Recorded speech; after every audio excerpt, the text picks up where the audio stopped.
Buenas noches a todos mis amados hermanos y amigos. Gracias por conectarse. Bienvenidos a su programa El Maná Escondido de Pan de Vida de Ontario. Quiero darle gracias al Señor porque hoy ya es viernes. Hemos tenido una semana súper bendecida. Dios nos ha dado mucho de su palabra. Muy bien, vamos a orar. Padre Celestial, gracias porque podemos llegar a todos nuestros hermanos de Pan de Vida de Ontario, a todos nuestros hermanos de México, a todos nuestros hermanos de Centroamérica, de Sudamérica y en todas partes de aquí de Estados Unidos. Gracias, Señor, porque están a la expectativa todos mis amados, esperando una palabra que venga de tu corazón, una palabra en la cual se vea que ejercitamos nuestro espíritu, el espíritu de sabiduría que tú nos has dado. Gracias porque todos los cristianos tenemos un espíritu de sabiduría y ese espíritu de sabiduría es un espíritu también de revelación. Gracias. Ahora solo te pedimos que abras nuestros ojos porque aún teniendo sabiduría y revelación puede ser que no tengamos ojos abiertos, pero sabemos que tú en esta noche nos vas a abrir nuestros ojos para que podamos ver la realidad de lo que tú nos quieres transmitir. Bendigo a todos mis hermanos en tu nombre precioso. Amén. Aleluya. Bueno, hoy nos toca hacer un resumen del capítulo 2 de Efesios. Y como ya estamos acostumbrados al hablar del hermano Carrillo, que es el hablar de Dios, porque por eso oro para que Dios me use. Quiero decirles que me escriben muchas personas, algunos para criticarnos, otros para bendecirnos, algunos para darle gracias a Dios por el ministerio. Y por eso estamos muy contentos, porque sabemos que esta palabra que Dios nos ha encomendado a nosotros es una palabra para este tiempo. Durante muchos años yo he sido cristiano, pero nunca había tenido ojos tan abiertos como ahora para poder ver la realidad de la palabra. Y la carga que Dios me puso desde que estamos en pandemia es predicar las epístolas del apóstol San Pablo, debido a que por muchos años hemos leído sus epístolas, pero no hemos captado realmente lo que él nos quiere comunicar. Pero ahora que de nuevo Dios nos ha puesto a reconsiderarlas, wow, el Señor nos ha mostrado cosas tan lindas y tan bellas que estamos agradecidos con nuestro Dios. Gracias, Padre Celestial, porque nos das a ver tu propósito. Y nos vas ubicando poco a poco para que verdaderamente seamos los obreros que no tenemos de qué avergonzarnos, sino que sabemos usar la palabra de Dios. Para hacer el resumen de Efesios 2, yo tendría que refrescarles un poquito a vuelo de pájaro Efesios 1, porque Efesios 1 debemos aprender a aplicarlo a Efesios 2. ¿Se recuerdan ustedes que les dije que íbamos a usar un principio básico? Y era aprender a aplicar Efesios 1 al capítulo 2. Aprender a aplicar Efesios 1 al capítulo 3. Aprender a aplicar Efesios 1 al capítulo 4. Aprender a aplicar Efesios 1 al capítulo 5. Y así finalizar Efesios, aprender a aplicar Efesios 1 al capítulo 6. Y le doy gracias a Dios porque en esa aplicación se puede ver la bendición de Dios de entender mejor este libro. En el capítulo 1 nosotros pudimos ver algo precioso. En el capítulo 1, después de que Pablo nos saluda, después que él nos saluda, y ahí él dice: Pablo, apóstol de Jesucristo por la voluntad de Dios, a los santos y fieles en Cristo Jesús que están en Éfeso, él les dice gracia y paz. Y bendito sea Dios que al estudiar el libro de Efesios ya podemos entender a la luz de todo su contexto lo que es la gracia. La gracia es Dios haciendo todo por nosotros, para nosotros y a través de nosotros. Noten, es que eso es riquísimo, riquísimo. Gracia es Dios haciendo cosas para nosotros, por nosotros y a través de nosotros. Y paz, gracia y paz. Entendimos que la paz de Efesios no es la paz de Romanos. En Romanos 5.1 dice, justificados pues por la fe, tenemos paz para con Dios. Pero esa paz es la paz que Dios ha puesto entre Él y nosotros, que es por medio de justificarnos y por medio de la fe que nos ha regalado, porque aún la fe que tenemos nosotros no es nuestra, es un regalo de Dios. Así que todo esto es gracia, hermano. Estamos maravillados de esto. Entonces, cuando ya entendemos eso, dice, de Dios nuestro Padre, o sea que vamos a entender que en Efesios es importantísimo entender que Dios es nuestro Padre. Pero noten que ahí hay dos títulos. Hay el título de Dios y el título de Padre. O sea que nosotros debemos saber que Efesios es una epístola en la que la carga del apóstol Pablo era que entendiéramos que el Señor Jesucristo tiene Dios y tiene Padre. Por eso el siguiente versículo dice, bendito sea el Dios y Padre de nuestro Señor Jesucristo. Pero el Dios y Padre de nuestro Señor Jesucristo es también el Dios y Padre de nosotros. Aleluya, dice, de Dios nuestro Padre y del Señor Jesucristo. Gloria a Dios. Entonces, en este capítulo 1, como les vuelvo a decir, es un resumen a vuelo de pájaro del 1, porque la realidad es que el resumen de hoy es el capítulo 2. Entonces notemos que este resumen del 1, que yo ya se los di y lo pueden estudiar en los mensajes anteriores, solo busquen el número de mensaje y el título es resumen del capítulo 1. Allí hablamos de que Dios Padre, Hijo y Espíritu Santo, que es el Dios triuno, y que no hay ningún error en enseñarlo, porque el que no lo enseñe y no lo vea y no lo entienda, no puede mostrar las bendiciones espirituales. Porque resulta que las bendiciones espirituales están bajo el contexto del Padre, del Hijo y del Espíritu.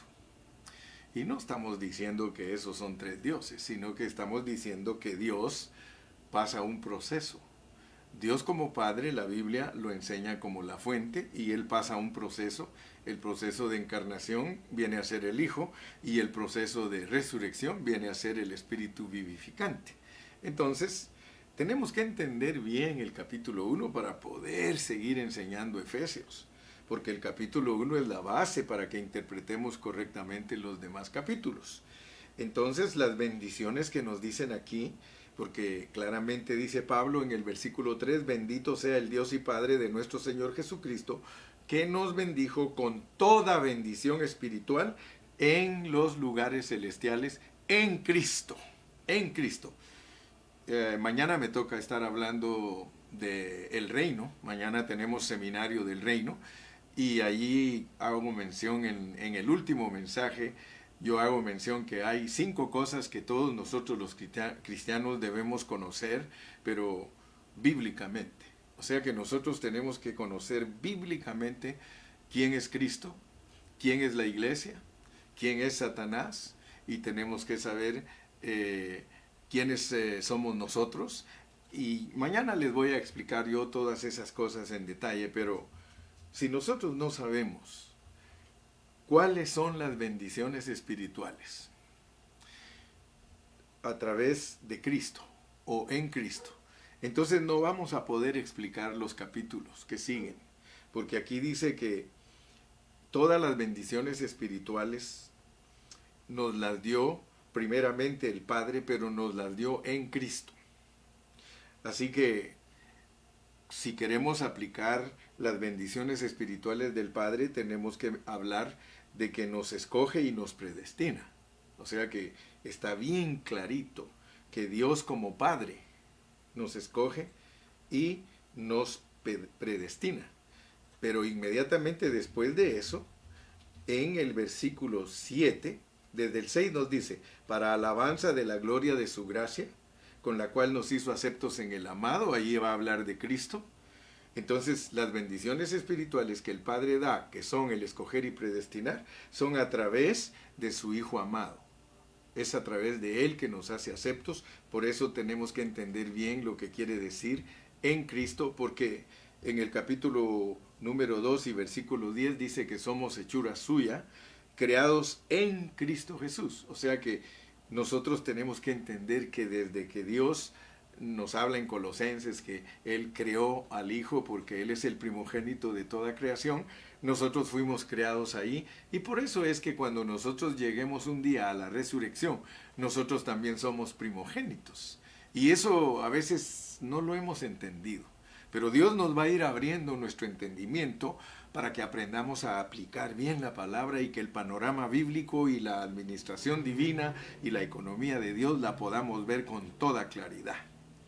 Pero fuimos creados en Cristo Jesús. Así que por eso es de que cuando ya nosotros venimos a este viaje aquí a la tierra, dice que nos da redención por medio de su amado Hijo y por su sangre y por medio de las riquezas de la gracia. Así que ya llevamos al Padre, ahora llevamos al Hijo, y al llegar a la parte de los versículos 13 y 14 dice, en Él también vosotros, habiendo oído la palabra, o sea que qué maravilloso porque nos explica todo el proceso que pasa Él y el proceso al cual nos mete a nosotros para que vengamos a hacer la iglesia. Ese es el capítulo 1. Y cuando se trata del Espíritu dice que nos sea y nos da las arras que son el abono, perdón, el enganche, está comparando con una costumbre que había de comprar tierra, que les daban un volcán de tierra como arras para que simbólicamente ellos entendieran que desde el momento que les daban ese volcancito de tierra, ellos iban a empezar a disfrutar la propiedad que habían comprado. Y eso lo usa Dios para mostrarnos que un día nosotros vamos a tener la posesión adquirida. Por eso miren cómo dice en el 14, que es las arras de nuestra herencia hasta la redención de la posesión adquirida. Y todo eso para alabanza de su gloria. Así que la carga del hermano Gilberto es de que todos nosotros entendamos cómo es que Dios produce la cabeza de la iglesia. Porque finaliza el capítulo 1 hablando, sometió todas las cosas a sus pies y lo dio por cabeza sobre todas las cosas a la iglesia, la cual es su cuerpo, la plenitud de aquel que todo lo llena en todo. Así que, hablando bajo contexto y correctamente, un hablar que de verdad viene del corazón de Dios, es que Dios produjo su iglesia. Y en el capítulo 1 nos muestra cómo hizo para producirla, poniéndose Él como cabeza en Cristo. Así que la iglesia vino a existencia en Cristo.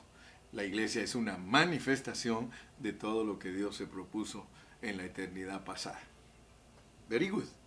Así que entendiendo bien el capítulo 1, podemos entrar al capítulo 2 porque vamos a hacer nuestro resumen. Ahora bien, si notó usted, en el capítulo 1 le muestran la forma en que Dios produce la cabeza de la iglesia. Claro que produce el cuerpo también, pero nos quiere ahora explicar de qué material es el cuerpo. Porque si nosotros fuimos criados en Cristo, para alabanza de su gloria y para las buenas obras que son toda la vida de Cristo, porque nosotros fuimos criados en Cristo para vivir a Cristo. Ahora Dios, en el capítulo 2, nos revela que aunque fuimos escogidos y predestinados, nosotros estábamos muertos. Y eso nos debe de llamar mucho la atención. Porque dice la palabra del Señor, y Él os dio vida a vosotros cuando estabais muertos en vuestros delitos y pecados. Primero que todo, nosotros debemos de entender entonces que para formar su iglesia, el Señor tiene dos clases de material.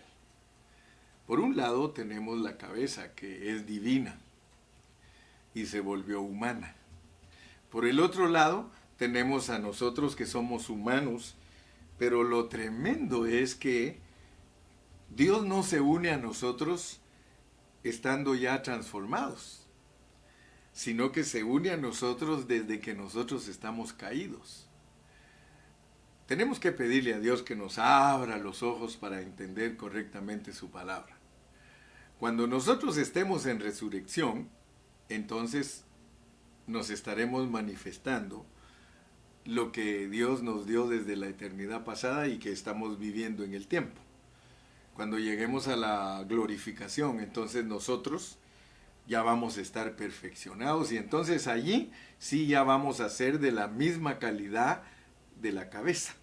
Pero noten pues entonces que Dios nos muestra un proceso. Así como Él muestra un proceso de Padre, Hijo y Espíritu para que la iglesia venga a la existencia, así también ahora nos dice que Él empieza con nosotros otro proceso.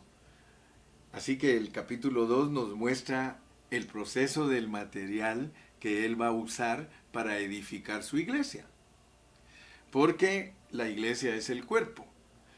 Él no esconde la realidad. Si fuera alguien que le dé vergüenza o si fuera alguien apenado por el qué van a decir, él no diría que se casó con la sirvienta.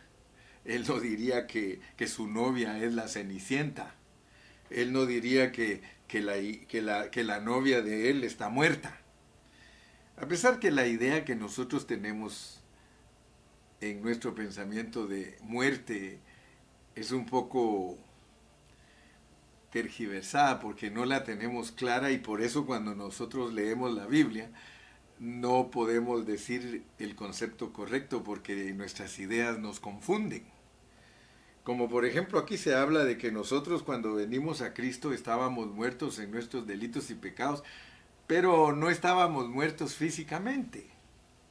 O sea que nosotros estábamos muertos espiritualmente. Lo mismo que le pasó a Adán, que Adán cuando pecó, él no se murió físicamente, a pesar que la Biblia dice que el día que él comiera del fruto prohibido moriría, y entonces él se murió, pero él no se murió físicamente. Entonces, tratemos de no mezclar los conceptos de la muerte física con la muerte espiritual.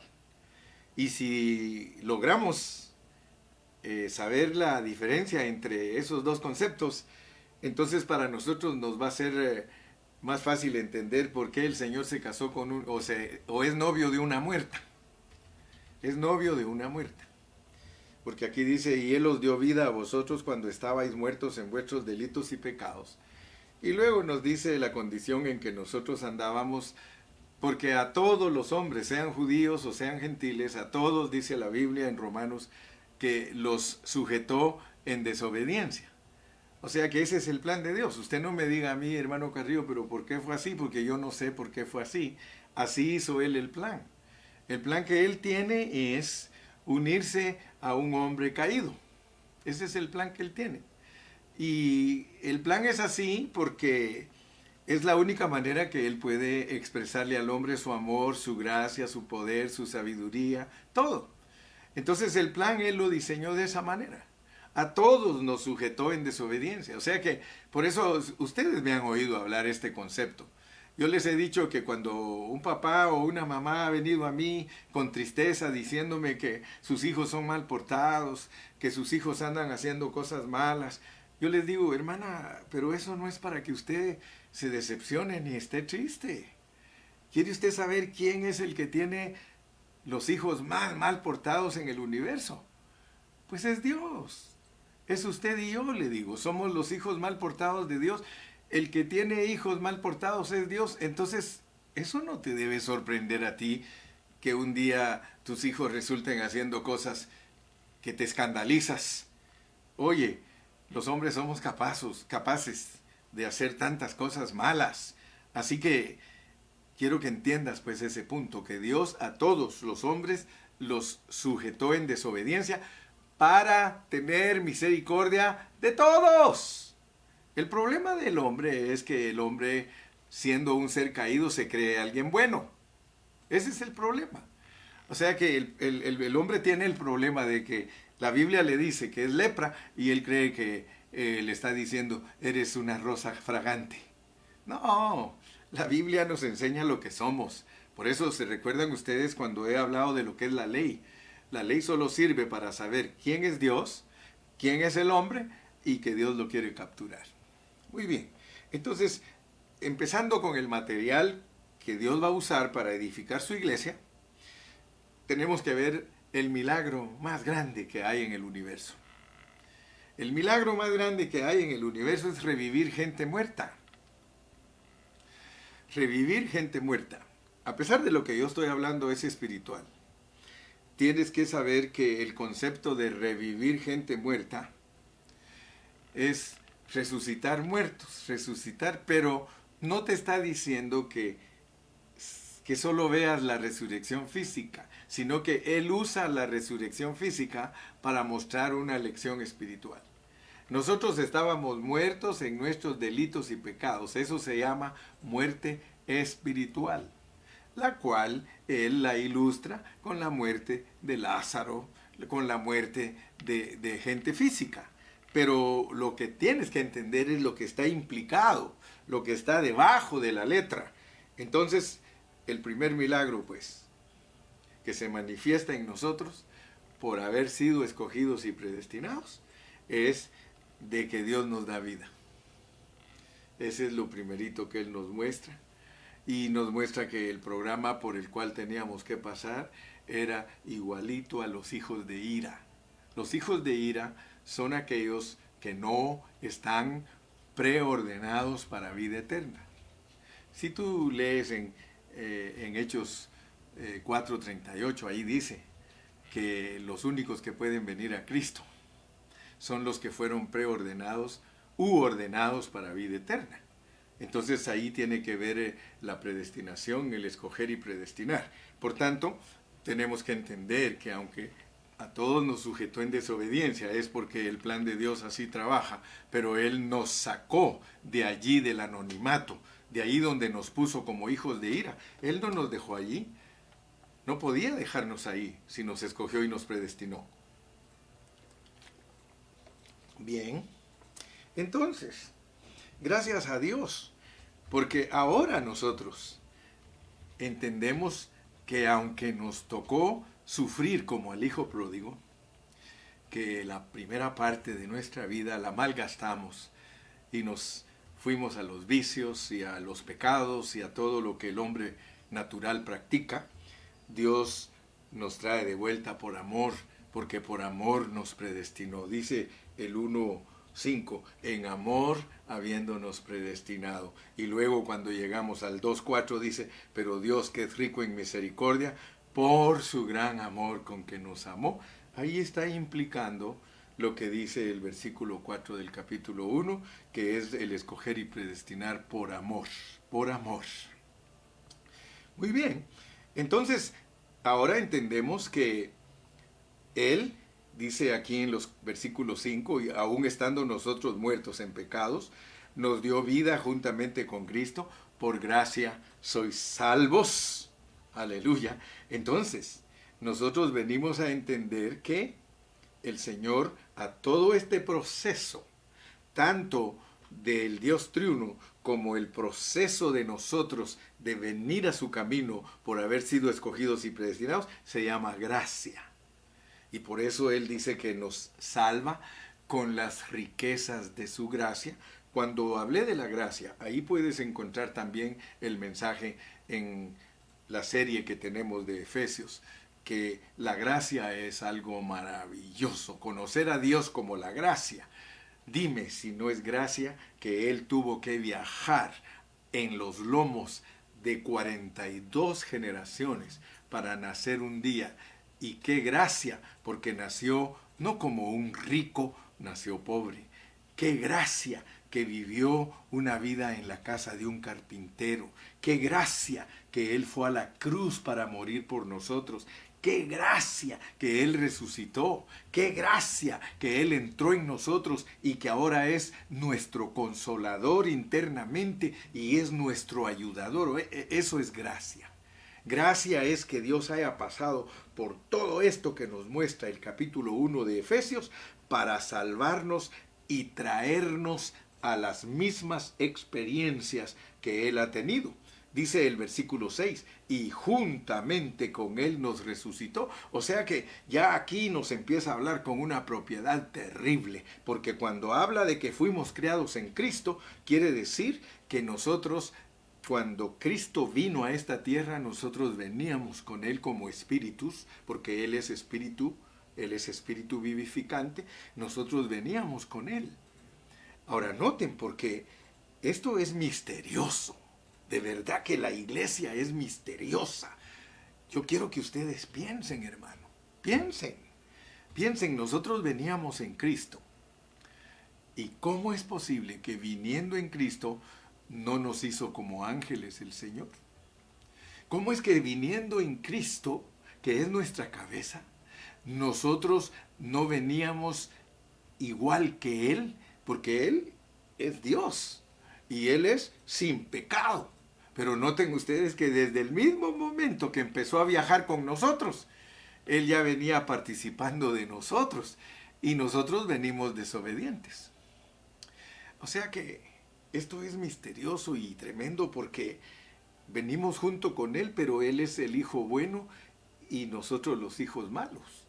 Noten qué terrible, que ahí venía Cristo con todos sus hijitos desobedientes, pero escogidos y predestinados. Entonces, ese plan solo Dios se lo pudo inventar. Ese plan no es el producto de ninguna mente calenturienta, ni es el producto de una mente humana. Es el producto del Dios del universo. Él, en su pensamiento, en su corazón, Él se lo propuso y dijo, voy a ir con mis hijos, solo que ellos van a ser desobedientes. Pero yo, que soy Dios, los voy a ir cuidando. Aleluya, venimos bien protegidos, hermano. ¿Acaso no dijo el Padre de los que me diste? Ni uno solo se perdió. Sí, uno que otro changuito y alacrancito y sapito. Y sí, Señor, pero no se te perdieron porque tú me los encomendaste a mí, tuyos eran, y me los diste, y yo los cuidé. Y no se perdió ni uno. ¿Sabes cuál se perdió? El hijo de perdición, el que tú dijiste que ya venía perdido, ese ya viene perdido, pero de los míos, que escogiste y predestinaste y creaste en mí, de ellos ni uno solo se perdió. Aleluya, hermano. ¿Con qué razón el apóstol Pablo dice, si Dios con nosotros, ¿quién contra nosotros? Ahora, ¿por qué estoy hablando de esto? Porque al hacer el resumen del capítulo 2, nosotros tenemos que ver que este material, aunque ruin, pero protegido. Aunque ruin, pero escogido y predestinado. ¿Con qué razón, hermano, cuando el Señor Jesucristo le dijo a Pedro, le dijo, tú eres piedra? Él no lo vio con todos los fallones que iba a tener durante los 3 años y medio que solo se volvió famoso por regarla. Él no lo criticó por eso, le dijo, y tú también eres piedra. Fíjate que lo que dijiste es que yo soy una roca y tú eres piedra y sobre mí vas a ser construido, así que tranquilo. Tranquilo, muchachito. Si Dios nos viera a nosotros, hermano, en la condición que estamos ahorita, yo le digo que si Él nos viera de esa manera se decepcionaría, pero Él no nos ve de la manera que estamos ahorita, Él nos ve terminados. Y quiero decirte que desde el día que veniste a Cristo, Dios te ve a ti terminado, bendito sea su nombre. Aleluya. Entonces, gracias a Dios, porque podemos ver que juntamente con Él nos resucitó y asimismo nos hizo sentar en lugares celestiales con Cristo Jesús. Ahora, pensemos un momento. Cuando nosotros hablamos de que los cristianos están resucitados juntamente con Cristo y que están sentados juntamente con Cristo en los lugares celestiales, estamos hablando de una victoria. La victoria de nosotros, de acuerdo al hablar divino, es algo consumado. O sea que tú y yo, nosotros ya estamos sentados con Cristo Jesús en los lugares celestiales. Dios quiere que tú veas eso. Además, mira lo que dice el versículo 7. Solo quiero que veas que Dios va a presumir al universo entero. Le va a presumir todos sus hijos gloriosos. Porque mira para qué es. Para mostrar en los siglos venideros las abundantes riquezas de su gracia en su bondad para con nosotros en Cristo Jesús. Ahora, pregúntate, ¿qué significa que yo estoy resucitado y que estoy sentado con Cristo en el trono? Significa que le ganaste la batalla a Satanás. Aquí desde el capítulo 2 te dicen que el capítulo 6 es un hecho en ti. Aquí nos presentan a nosotros la iglesia en un llamado corporativo. Aquí no estás solito. Esta no es una salvación individual y una victoria individual. Aquí te están enseñando que todos los cristianos resucitamos juntamente con Cristo. Y todos los cristianos estamos sentados en los lugares celestiales con Cristo Jesús, debido a que la victoria de la resurrección es haber vencido a Satanás. La anastasis es para vencer a Satanás. Dúdalo si quieres. Quizá en este momento ni lo disciernes, pero de acuerdo a la pureza de la palabra del Señor, Dios te muestra a ti triunfante en resurrección, y el versículo 7 dice que todo eso es para mostrar en los siglos venideros las abundantes riquezas de su gracia en su bondad para con nosotros en Cristo Jesús. Por eso nosotros tenemos que, valga la redundancia, amar al amado. Tenemos que amar al amado con todo nuestro corazón. ¿Sabes por qué? Porque Él nos da la victoria sobre Satanás. Y la victoria sobre Satanás total y absoluta es resucitar. Por eso he predicado yo muchas veces y te he dicho que nosotros tenemos que vivir en resurrección. Pero de la única manera que se vive en resurrección es estar crucificados. Tenemos que aprender a vivir crucificados, porque eso nos hace experimentar la resurrección al grado de que cuando llegue el evento, para nosotros es piece of cake. Cuando llegue el evento, si aprendemos a vivir en resurrección, el evento para nosotros es ganancia. Así que, entendiendo todo esto, que Dios le va a presumir a los principados y a las potestades la victoria, porque de Cristo lo dice. ¿Recuerdas cuando estudiamos Colosenses? Que exhibió ante los ángeles caídos, Satanás y los demonios, la victoria de Cristo. Y esa victoria, que es la resurrección, también Dios la va a exhibir, y la va a exhibir por medio de sus hijos gloriosos. Y Él no se avergüenza de llamarnos hermanos, porque Él nos hizo primogénitos del primogénito.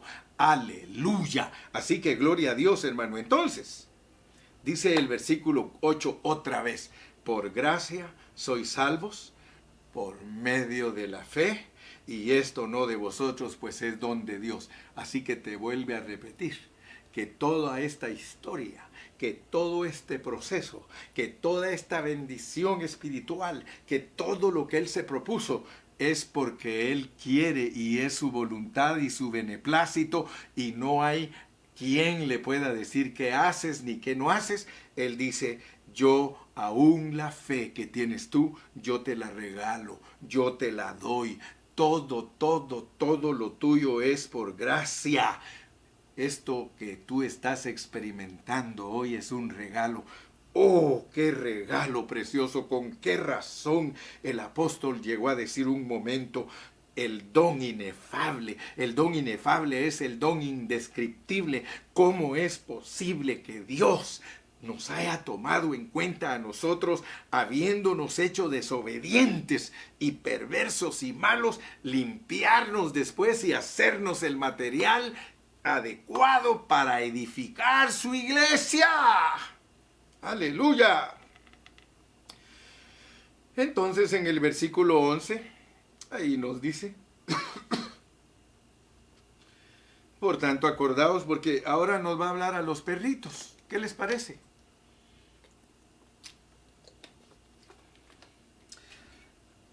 Dios a nosotros, los gentiles, nos hizo perros. Para los judíos nosotros somos perros. A los judíos los mandó en la delantera. Y la Biblia registra que de los judíos nos viene la salvación. Y ahora nos revela desde el versículo 11, 12, 13 y 14. ¿Cuál es su obra maestra? El nuevo hombre. Y a mí me llama la atención porque dice, porque somos el poema de Dios, dice en griego.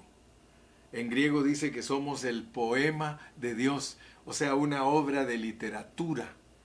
O sea que no hay cosa más elocuente, no hay cosa más poética, no hay cosa que pueda inspirar más que el nuevo hombre. El nuevo hombre es la obra maestra de Dios. ¿Saben por qué? Porque el nuevo hombre es el producto de Cristo como nuestra paz.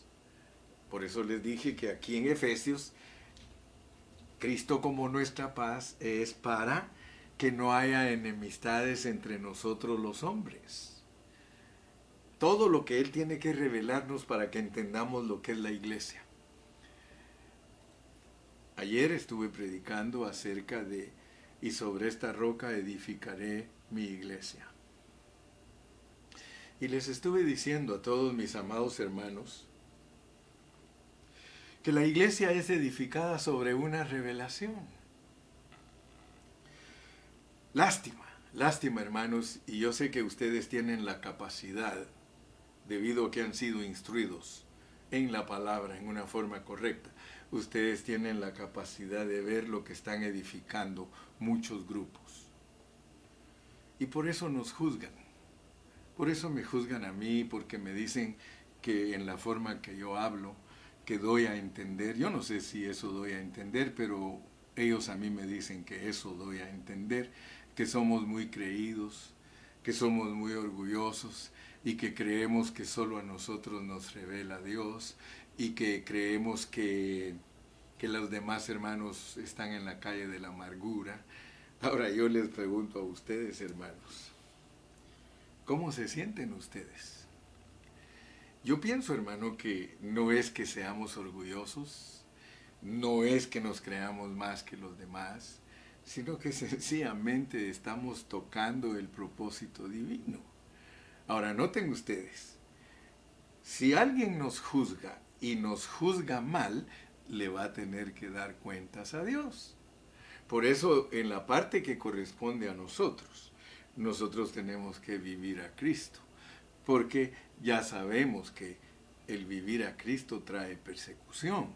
El vivir realmente a Cristo y predicar la palabra con pureza, eso va a hacer que nos odien, eso va a hacer que nos persigan, eso va a hacer que nos envidien, eso va a hacer que tengan egoísmo hacia nosotros.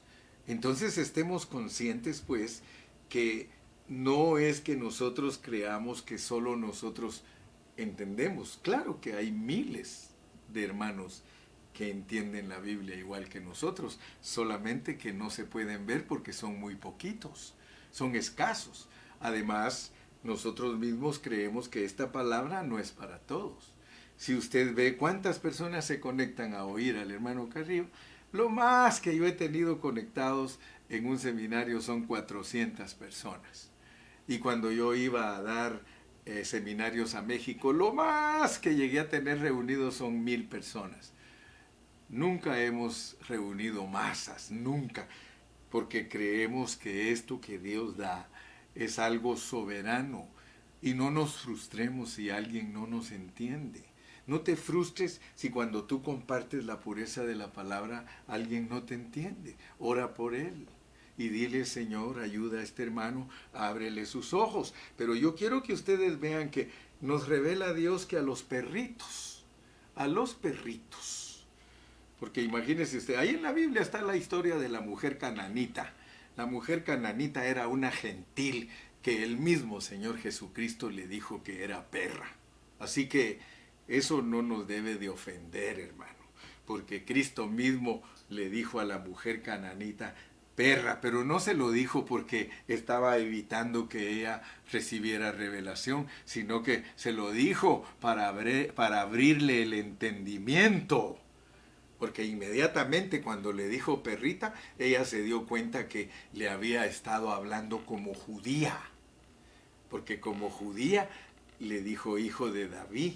Y nosotros no le podemos decir a Jesús hijo de David si no somos judíos. Nosotros, ¿cómo le tenemos que decir? Migaja, migajita. Señor, tú eres el pan de vida, pero nosotros no te podemos comer entero, porque el pan entero es para los hijos. O sea que la revelación que Cristo les dio a los judíos era un panote entero, hermano, un virote, que ellos ni se lo podían comer. Y si tú pretendes comerte a Cristo como virote entero, hermano, tampoco vas a poder. Tienes que entenderlo poquito a poco, despacito, comiéndote la migajita que te tiran de la mesa. Y ella entendió y dijo, Señor, claro, tienes razón, yo no soy judía, pero yo quiero decirte que ahorita no estás en la mesa, porque estar en la mesa es estar con los judíos.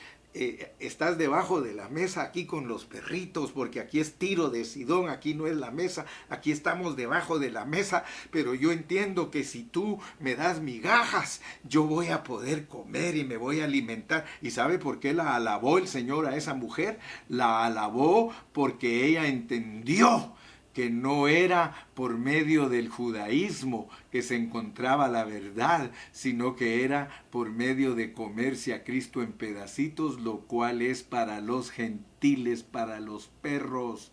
Nosotros nos comemos a Dios pedacito por pedacito, porque tenemos que irlo ingiriendo, digiriendo y asimilándolo. ¡Aleluya! ¡Gloria a Dios, hermano! Entonces, él dice, pues yo soy la paz de ustedes. Verso 14, yo soy la paz. Y quiero que entiendan que edificar bien el cuerpo de Cristo es que el nuevo hombre es la derribación de las nacionalidades. El nuevo hombre es abolir las nacionalidades. Como que te dijeran, ya no vas a ser judío, ya no vas a ser guatemalteco, ya no vas a ser mexicano, ya no vas a ser chileno, ya no vas a ser ecuatoriano, ya no vas a ser hondureño, ya no vas a ser panameño, ya no vas a ser dominicano, ya no vas a ser boricua, puertorriqueño, ya no vas a ser de cualquier nacionalidad, ahora eres mi nuevo hombre. Porque yo necesito a mi nuevo hombre para edificar mi iglesia. ¿Se da cuenta lo que es edificar correctamente? Pero para edificar correctamente, entre comillas, hay que ofender a la gente. Para edificar correctamente tienes que ofenderlos porque les tienes que quitar su nacionalidad. Y casi todos los cristianos son bien patriotas. Aparte de ser patriotas, son políticos. Y aparte de ser políticos, están bien instruidos en su cultura. ¿Te das cuenta? Entonces esto ofende. Pero resulta que es la manera correcta de crear al nuevo hombre.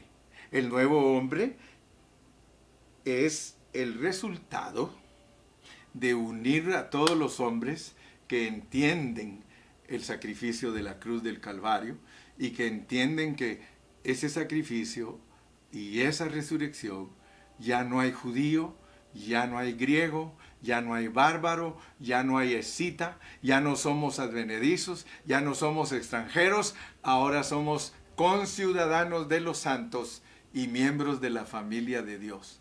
Ahora pertenecemos al reino celestial y pertenecemos a la familia. Como reino tenemos derechos y obligaciones, nos dan una posición, pero como familia nos dan un disfrute.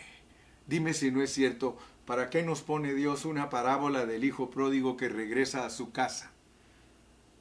¿Cuál era la mentalidad del hijo pródigo al regresar a su casa? Ir a trabajar, Todos nosotros sabemos que regresar a casa es regresar a la vida de la iglesia. Pero la mentalidad de todos los hermanos en Cristo es que quieren hacer algo cuando están en la vida de la iglesia. Ellos quieren trabajar, ellos quieren hacer cosas, y el Señor lo que quiere es que disfruten. El Señor le dice a los criados, pónganle vestido nuevo, sandalias, maten el becerro gordo, hagan fiesta, porque él no sabe que él estaba perdido y fue encontrado. Y ahora que está encontrado, mi hijo, ahora yo me gozo y todo lo de él es su casa, su casa. Aquí está todo, mi hijo. Aquí no venga a pedirme trabajo, venga a disfrutarme. Hermanos, el nuevo hombre lo crió Dios para edificar su iglesia, para que disfrute. Por eso es que nos dice, hermanos, aquí, al finalizar, en los versículos 16, 17 y 18, dice, y vino y anunció las buenas nuevas de paz a vosotros que estabais lejos y a los que estaban cerca, porque por medio de él los unos y los otros tenemos entrada por un mismo espíritu al Padre. Tenemos entrada. ¿Sabes qué es el nuevo hombre? Es el regreso a casa. El Espíritu Santo nos lleva de regreso a casa. Mira qué lindo es esto, leámoslo, vas a ver que Dios te va a permitir que ejercites tu espíritu. Dice, porque por medio de Él, por medio de Cristo, los unos y los otros tenemos entrada por un mismo espíritu al Padre. A pesar que Israel era escogido y predestinado, no habían entrado al Padre porque no hay otro camino. La ley no era el camino para entrar al Padre. ¿Te recuerdas cómo dijo el Señor Jesús? Yo soy el camino, la verdad y la vida. ¿Para qué, Señor? Para entrar al Padre. Nadie puede venir al Padre si no es por mí. Te está hablando de la adopción. Cuando Dios nos adopte a todos, judíos y gentiles de la fe, convertidos, nosotros regresamos a Él, regresamos a la mera house. Por eso, cuando hablamos de regresar a la vida de la iglesia, estamos hablando que estás regresando al Padre, pero posicionalmente. Ahora en la iglesia te tienes que disponer porque la mera regresada, el mero regreso al Padre, es cuando estemos glorificados, cuando nos adopte. Esa es la adopción, aleluya. Así que ya no sois extranjeros ni advenedizos, sino conciudadanos de los santos y miembros de la familia de Dios. Y para terminar hoy, versículos 20, 21 y 22. Fíjate lo que dice. Edificados sobre el fundamento de los apóstoles y profetas, siendo la principal piedra del ángulo Jesucristo mismo, en quien todo el edificio bien coordinado va creciendo para ser un templo santo en el Señor, en quien vosotros también sois juntamente edificados para morada de Dios en el Espíritu. ¿Sabes cuál es la meta de la iglesia? La meta de la iglesia es ser edificada para que llegue a ser la Nueva Jerusalén. Y en la Nueva Jerusalén, todo aquel que captó el capítulo 2 y que trabaja para edificar la iglesia del Señor, que por supuesto Cristo es el que está edificando su iglesia, pero todo el que capte el capítulo 2 de Efesios, aleluya, todo el que lo capte, se va a dar cuenta que edificar la iglesia correctamente es entender todo lo que nos explican de la unión de judíos y gentiles para ser el nuevo hombre. Les dije, hermanos, es bien crucial entender lo que es el nuevo hombre. Platicábamos con Iván, que a él le ha tocado hablar con personas que tienen ojos cerrados, que son ciegos, que Dios no les ha abierto sus ojos para que alcancen a ver, y todo lo miran con los lentes de su denominación. Ellos no son capaces de ver la pureza de la palabra. Tú quieres ser un siervo que está edificando la casa de Dios, haciendo la voluntad de Él, porque en esto lo que se trata es hacer la voluntad de Dios. Sobre esta roca edificaré mi iglesia y las puertas del Hades, que son Satanás. Las puertas del Hades son figura de Satanás. No prevalecerán contra la iglesia. Satanás no puede prevalecer contra la iglesia. Todo aquel que no le pide a Dios que le abra sus ojos es porque dice Pablo en Corintios que el Dios de este siglo lo ha cegado. El Dios de este siglo lo tiene ciego y no alcanza a ver que la edificación de la iglesia tiene que ser en una forma adecuada. La forma adecuada de edificar la iglesia es que todos los hermanos sepan que en la cruz del Calvario Dios anuló nuestra nacionalidad terrenal. Ya no hagamos alarde de nuestra nacionalidad terrenal, hermano, porque el que haga alarde de su nacionalidad y le dé demasiada importancia a su nacionalidad, se va a perder el gozo de ser el nuevo hombre, porque aquí se trata de que seamos uno en Cristo, y nosotros nunca podremos ser uno en Cristo si tenemos adelante de nosotros nuestra nacionalidad, nuestra cultura y nuestra política, porque son filosofías que nos desvían del verdadero propósito de Dios. Quiero terminar diciéndote, el Señor Jesucristo fue muy enfático y fue muy claro.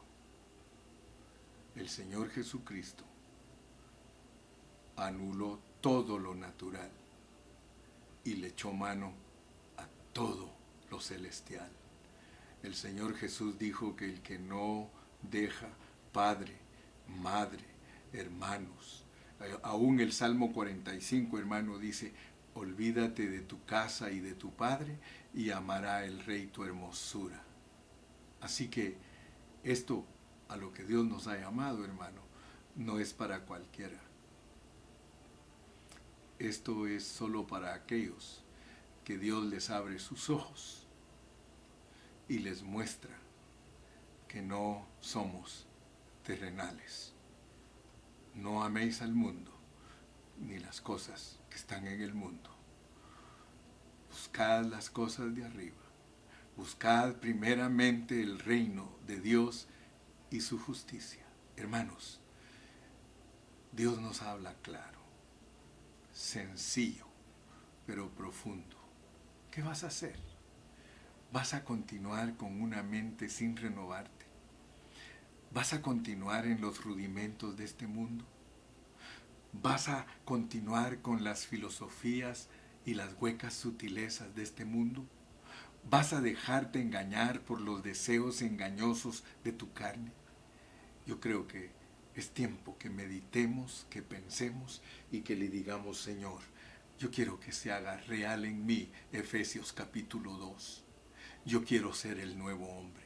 Yo quiero ser el material que tú usas para la edificación de tu casa. Padre, gracias porque estoy entendiendo que solo un material transformado puede ser utilizado para edificar tu casa. Por tanto, si yo no me dejo transformar, yo no puedo ser utilizado como material para edificar tu casa. Oremos. Padre Celestial, gracias en esta noche, porque nos has dado la bendición de hacer un resumen del capítulo 2 de Efesios. Gracias que nos muestras por medio del capítulo 1 el material de la cabeza. Y gracias que en el capítulo 2 nos muestras el material del cuerpo. Gracias que la cabeza, que es vida, fue unida a un cuerpo muerto, pero que le das tiempo para que se deje ministrar. Y la cabeza enviando vida todos los días, por 2000 años, enviando vida al cuerpo, va a producir lo que será tu esposa para el milenio y para la eternidad. Señor, gracias por mis hermanos y gracias porque me concediste poder hablar esta noche y entregar el mensaje. Gracias, Señor, a ti es la gloria y a ti es la honra Amén. Los invitamos para mañana. Vamos a empezar desde las 9 de la mañana, si Dios nos da vida. Y mañana tenemos los mensajes del 21, posiblemente hasta el 26, porque así cubrimos dos cosas que queremos cubrir con todos los detalles mañana. Mañana queremos hablar de los principios básicos del reino y cómo es vivir a Cristo mientras Él es rechazado, porque Él fue rechazado hasta que fue presentado ante el Padre en gloria. Y lo mismo nos está pasando a nosotros. Tenemos que servirle y vivirlo siendo rechazado para que se manifieste en gloria. Aleluya. Dios te bendiga, mi hermano. Te espero mañana. Vamos a estar en Zoom, amado técnico, solo en Facebook. Vamos a estar solo en Facebook. Así que mañana yo quiero que todos los que se conecten, compartan para que los que quieran entrar por Zoom se den cuenta que solo va a ser por Facebook. Así que todos los que nos conectemos desde temprano vamos a compartir con todas nuestras amistades. Si nos conectamos 100, yo estoy seguro que lo compartimos en nuestras amistades. Hay más de 1000 personas, pero van a entrar los que tienen hambre y sed de justicia. Que Dios te bendiga, Dios te guarde. Hasta mañana. A su nombre.